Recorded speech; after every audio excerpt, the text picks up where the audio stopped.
Sometimes just emphasizing that even when you're living in the forest like Daodam, it's important to have these meetings, whether just not like necessarily formal meditation and chanting meetings, but just in sense of the Sangha comes together every day, partly just with a practical sense of seeing who's there. Is anybody sick? Has anybody had a tiger that's let me in? And as soon as someone's absent, you have to really go and look for them. So I explained to him that, for example, when we fast, we have a system where you should write your name on the board and take responsibility for that. Kanajan saying, as monastics, those who have gone forth, we should hold up Maggaphala Nibbana as our true goal. This is the heartwood of the Buddha's teachings, that's the true aspiration.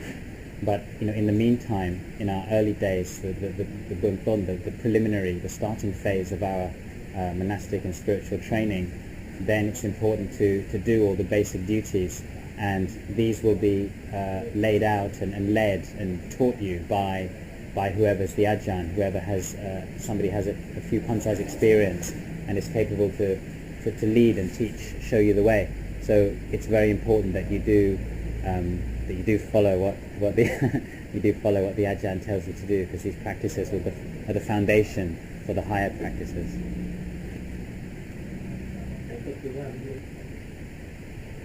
So Tanajan's saying, classic teaching of Ajahn Chah is to be very careful and not to buy into your own thoughts. So a classic example is that the thought will arise, surely maybe it's not so necessary to have morning chanting now or evening chanting now, or I want to just practice alone in my own way. He's saying if you just shouldn't really believe these thoughts, because in senior monks telling you, and what I said before is that do it with patient endurance, and mindfulness is a real key tool. I'm saying you have to be very careful of your thoughts. This is the biggest obstacle, but also the sort of subtler aspect of thoughts, which is views and opinions, attaching to views and opinions. We believe our own opinions, and an important place you can see this is in the paying of respects and the formal practices of respects. If you're lacking respect, and you buying into your views and opinions, which gives rise to self-view, self-importance, what's called sakkaya ditthi, the fetter of attaching to self-view, then you won't perform the kind of the gestures of respect in the correct way, and this will serve to further enhance your sense of self-importance and ego, if you like. And so all these things that we do, the kind of the motions, the acharya vata, these all serve to reduce that.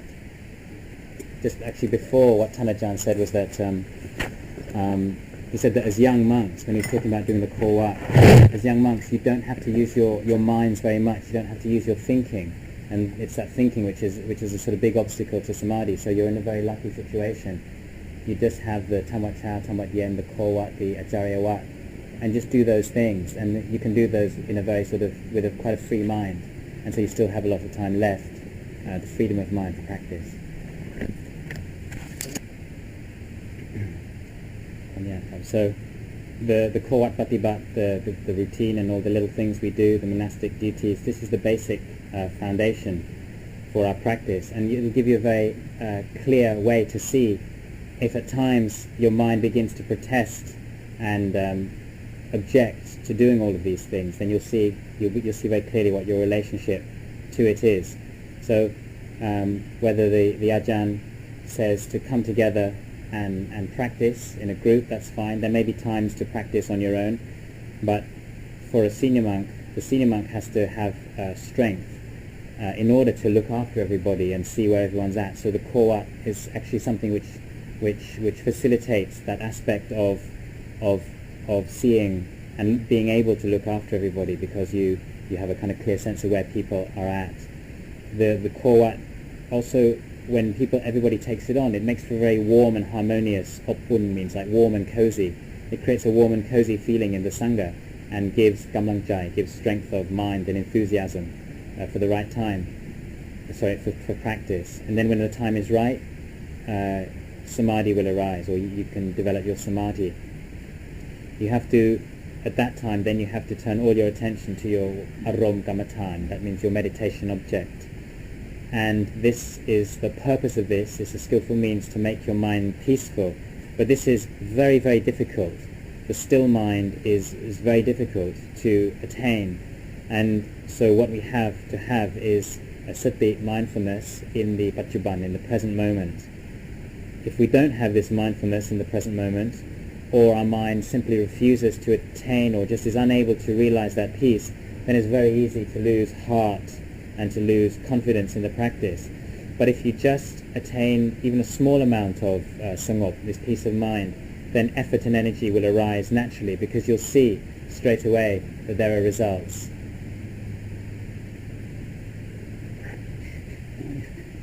Okay. Really make your daily contemplations. You contemplate nature very thoroughly, and this leads to a peaceful mind. This is very important. If you have the Korwat Patibat in place and the 227 rules of the Patimokkha, contemplate your use of the requisites before using them. These kind of things are the basis for the formal bhavana, the formal practice of sitting meditation and walking meditation. The whole point of the practice is to foster the conditions for a peaceful mind, and this leads to a free mind. This can arise. It's true. It's possible, but it takes persistent effort. Luang Por, when he was alive, he used to look he taught us to look at the other monks and to see who's putting forth effort, who's sitting meditation, who's walking meditation. And when you see your fellow monastics and you cultivate it yourself, then you don't lose heart. It may be that at times doubts arise in your mind with regard to the practice and the training. Then just ask the senior monks, those of you that are going to Taodam, it'll be Jansari Panyo, and respect the senior monk as the Pratan Song, as the head of the Sangha. If you just want to do things all your own way, then you'll just be a very confused person, and it will make the whole situation confused. So don't be attached to your own views and opinions, which gives rise to ditthimana, which is this conceitedness. You may look at the senior monk and think to yourself, he doesn't look like he knows much about practice. I know I practice my meditations better than his, and maybe it is true, but it's not. None of this is certain. So, if and when you really develop samadhi, then your mind will. Your mind will become less firm and strong, and will become gentler, and so you'll be able to have that full respect for the Dhamma Vinaya, which accords respect to those of seniority, and wisdom arises then with regard to this. Luang Por taught us, always emphasized this respect for the senior monks.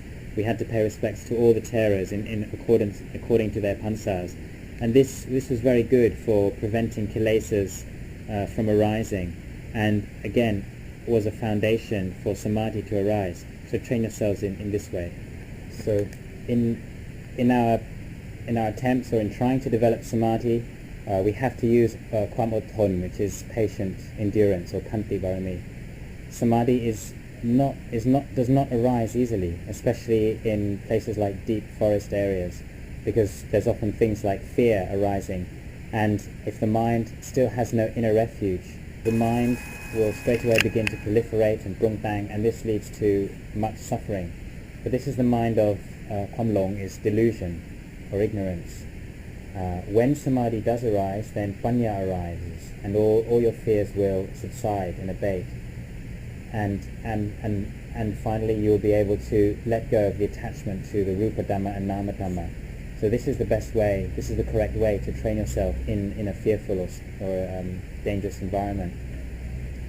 Luang Por always used to say that before he himself had realized the Dhamma, he had to overcome so many obstacles. It wasn't easy at all. He lived in dangerous places where there were tigers. He lived in cemeteries, charnel grounds.